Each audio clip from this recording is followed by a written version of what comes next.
Hello team, welcome to another ATP Geopolitics video with myself, Jonathan MS Biz. Another video. This is a Ukraine frontline update.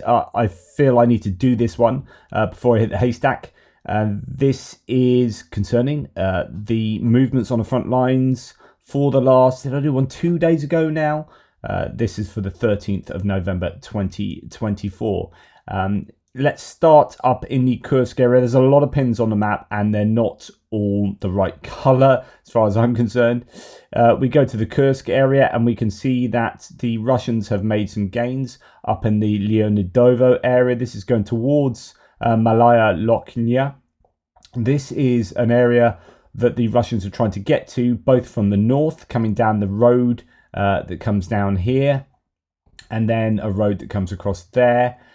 Trying to reach Malaya Lokhnya to cut off the Ukrainians that are in this area. So they've had some success in moving the lines to the west there, but this has been both these sort of axes here have been the area where the Russians have taken inordinate casualties in terms of both personnel and equipment. This is an equipment graveyard. There have been mined roads and indeed drones having basically fire control over these roads, and it's been wave after wave after wave, resulting in huge losses for the Russians. But of course, as we know, the Russians, they can kind of take those losses on the chin and still manage to advance. And then furthermore, there are some gains further down towards the southeast in the Prokrosk area, where the Russians have taken some land there. That's only Surat maps, no confirmation there from Andrew Perpetua, who has quite a different interpretation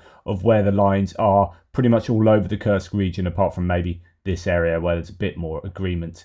So that's Kursk. It is very tough for the Ukrainians, but my goodness, they're making the Russians pay for every square kilometre that they take back there. It'd be interesting to see how that goes over the next couple of weeks and how much the Russians have got in the tank, really, to be able to deal with that defense that the Ukrainians are putting up there. No change to the Kharkiv sectors north of Kharkiv city itself.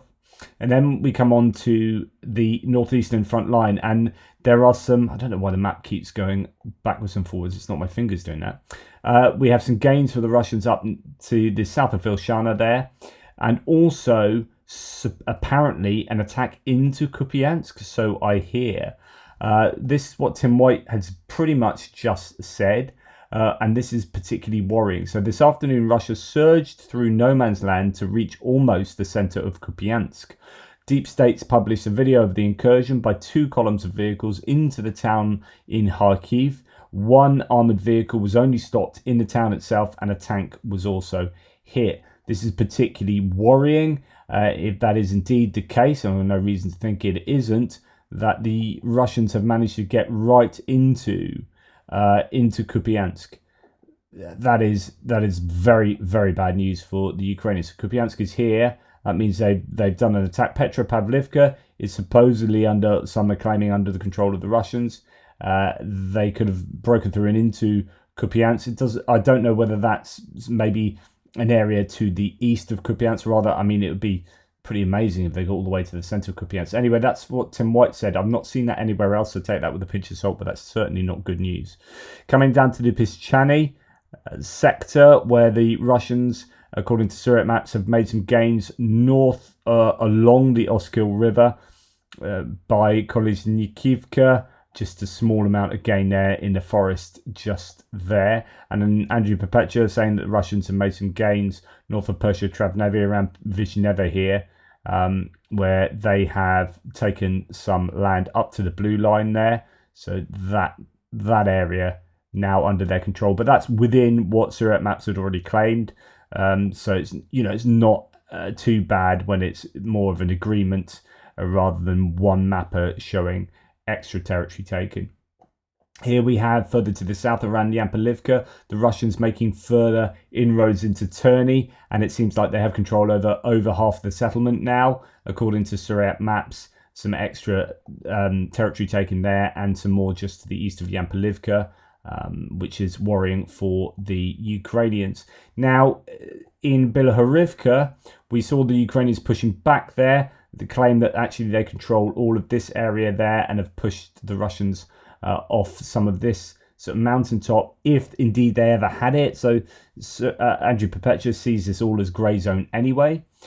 Grey Skull says that there's that mountain that he has the Russians only on the very sort of tip of the northern part of that, and as they've been pushed right back there to, broadly speaking, back over here, pretty much where Andrew Perpetua has the Russian line anyway.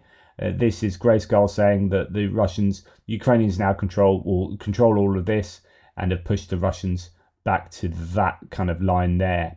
So interesting claim that is not confirmed by Suriyat maps, just showing a big difference between the mapping lines between Andrew Perpetua's and his line.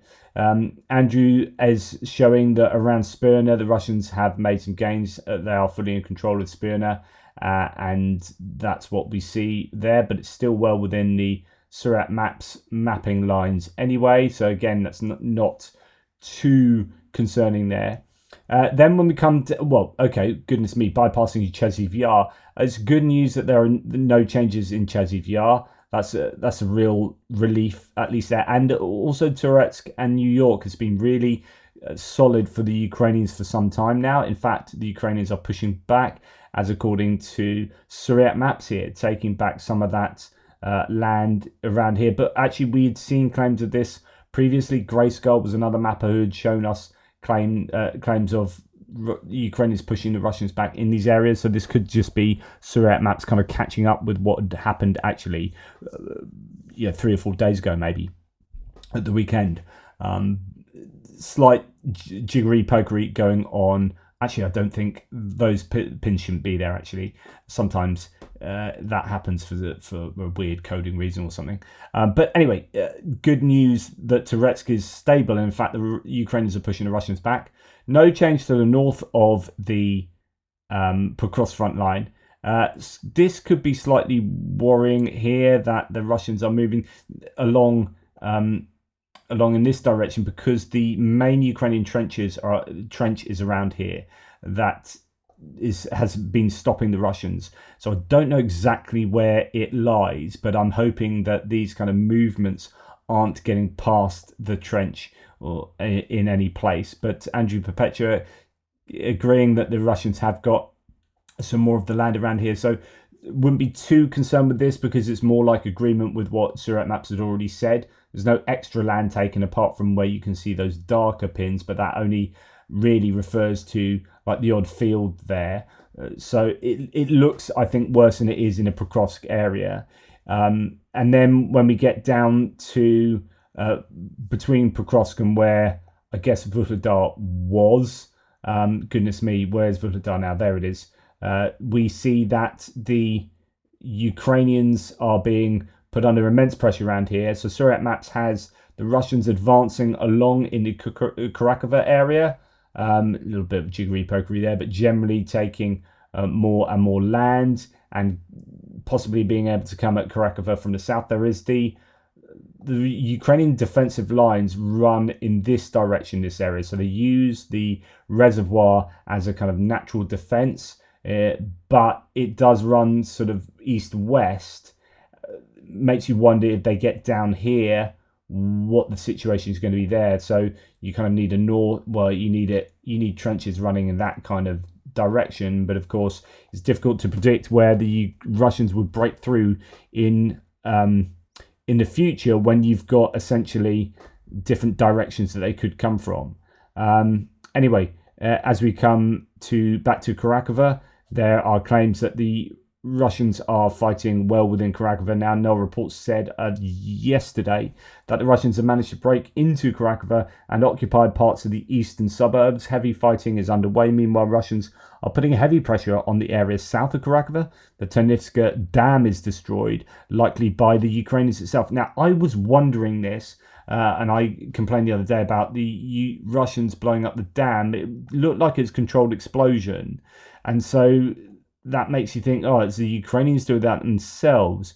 I'm not quite sure what the reasoning would have been behind that. So I need to look into that. There would have been strategic reason for that, obviously. I'm not doing it for shits and giggles. Right, we are now coming to the sort of, I don't know what you call this area, kind of the dog leg as it goes, starts going then towards the west, and the Russians really filling in this whole area, as you would expect. Really, it's going to come all the way down there fairly quickly, I would have thought, and the Ukrainians are being pushed consistently back in all of these areas. You've got, is that another Ilyinka? There's an Ilyinka up there. Look, Ilyinka. And then, is that the Ilyinka north of the reservoir or the Ilyinka south of the reservoir? There you go. That's good old, that's Novomikhilivka. Goodness me, Konstantinivka. Seems like an age ago, doesn't it, that they were fighting over them? Anyway, I'm wistfully thinking of a past when Russians weren't controlling all these vast areas of land. So yeah, the Russians definitely moving on at quite a pace in this area. Andrew Perpetua agreeing that, yeah, the Russians do control large amounts of this area around Maksimivka and Bohoyavlenka. That was what they were taking as they pushed north from Vuhledar.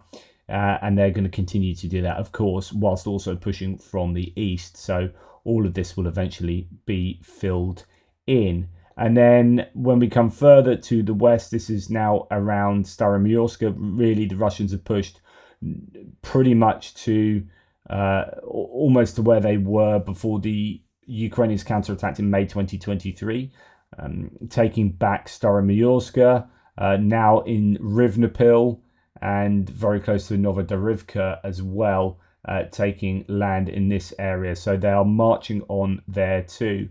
And it appears that the Ukrainians are putting a lot of effort into keeping Kursk under their control, and they're willing to let this land here, they're willing to cede that. They're not happy about it, obviously, but they're trying to work out what's more valuable to them going forward. We're going to look now at ML Castelhany's analysis of what's going on. So he says Russia is advancing, but it's spending significant amounts of men and material in the process. In this thread, I'll look on two important directions. That's Karakivka and the concerning developments there, and the politically motivated Kursk counteroffensive. So obviously you can tell that he's probably not a fan of Kursk because he's already called it politically motivated. War is politics, yeah, by another means type thing. So this is all about what value land has going forward, and if they're forced to negotiations, and it's all looking rather dodgy for Ukraine on the international scene, perhaps. And so it's no wonder that there will be political machinations and evaluations taking place with regard to what they should do militarily. Anyway, in Karakivka, the Russians are closing in from almost all directions. They've entered the eastern part of the town, and it seems a couple of large Ukrainian fortified strongpoints have already fallen. Some troops have entered the village of Dalna. That's one just to the south of Karakivka, which we had here under... Surat Maps has that under the Russian control. There it is. Andrew Perpetua has that as grey zone. But yeah, that's where we're talking about there. So...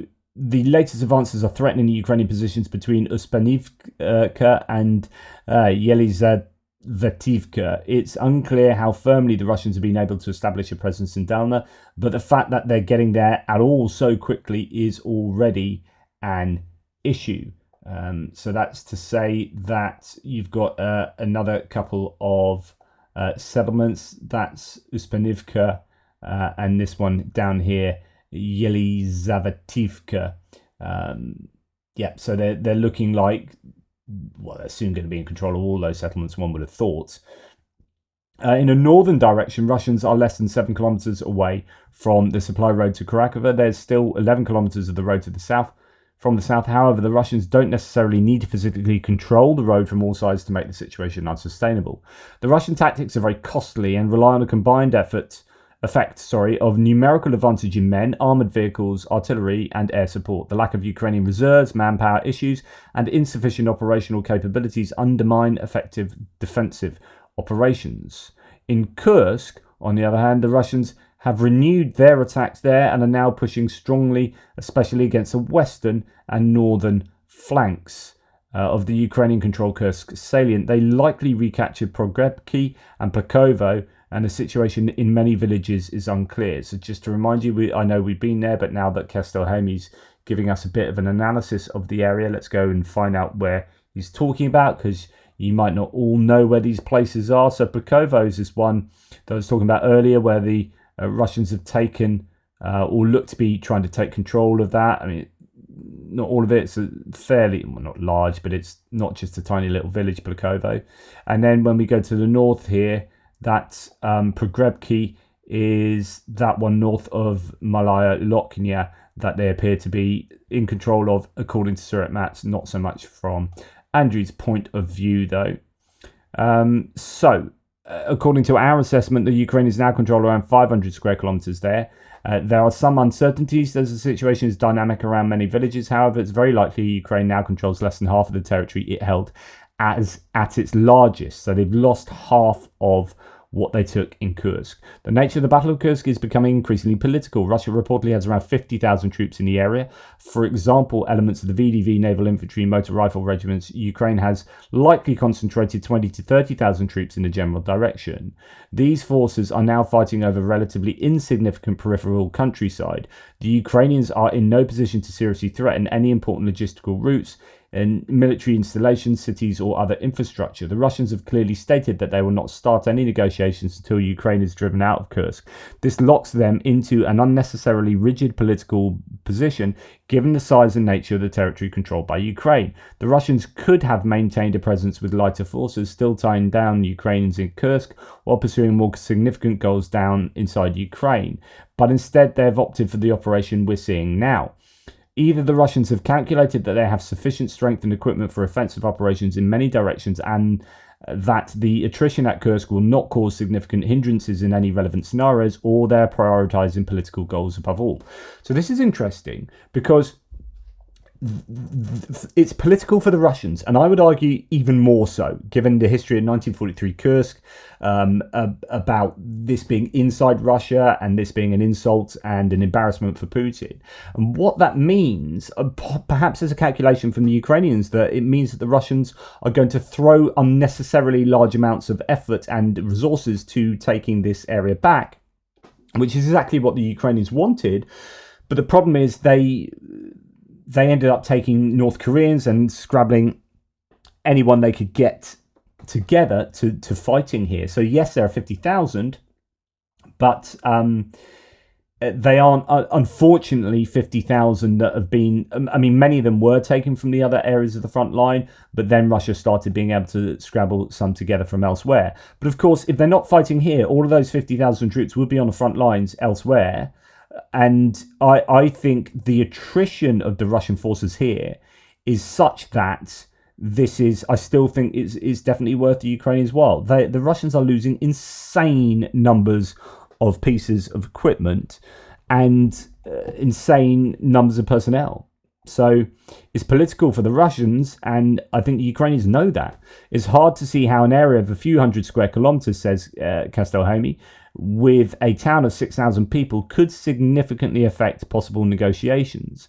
Many other factors are substantially more important than Kursk. It should be a secondary front from a military point of view.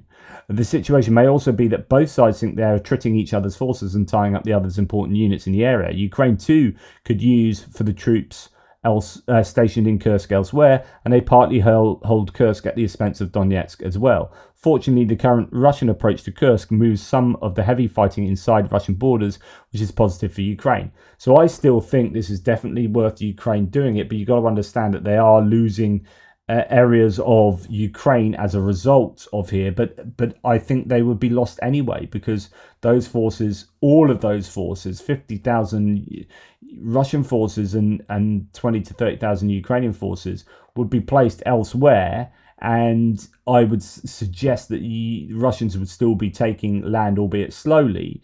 I'd imagine the attrition rates here are better for Ukraine than they would have been elsewhere on the front line. And I say that simply by point of fact that it's visually confirmed that the Russians are losing vast amounts of equipment here. It's visually confirmed and confirmed by sources on the ground. People like Kriegsforscher, saying that, yeah, they've lost 77 AFVs on my flank in 5 days. That's just one area of the Kursk sector where the Russians are getting absolutely hammered. And the question is, would they be losing that amount of kit if those troops were going at it anywhere else on the front line? I don't know. It's counterfactual. It's kind of hard to know. But it's certainly the case that the Russians are losing a lot in Kursk. And as such, I still think it's on balance, it's a good idea. And it starts not becoming a good idea when that calculation changes, right? So it's not doesn't mean it's always going to be a good idea. At some point, you cut your losses, or you start taking more territory yourself, right? But it's easy to evaluate things in hindsight. The Ukrainians never knew that the Russians would actually call North Koreans to the front line here, and that makes the calculation somewhat different, but you wouldn't have known that initially having done that. That was a real surprise, right? Is the West going to come up with a robust response to that? Well, they claim they are. Antony Blinken said today or yesterday that, yeah, we're going to confirm a strong response to that. But what is that, a rap on the knuckles, or is that something serious? So there are some saying today that it's looking like missile strikes might be, the restrictions might be lifted by the Biden regime, Biden administration. I hope so. Those are some of the rumors coming out. I think Blinken had a speech this afternoon, but I haven't seen that yet, and it could be that there was some information coming from there. Anyway, that's enough from me. Thank you very much for watching. Really appreciate your support. Take care, everybody, and I'll speak to you soon.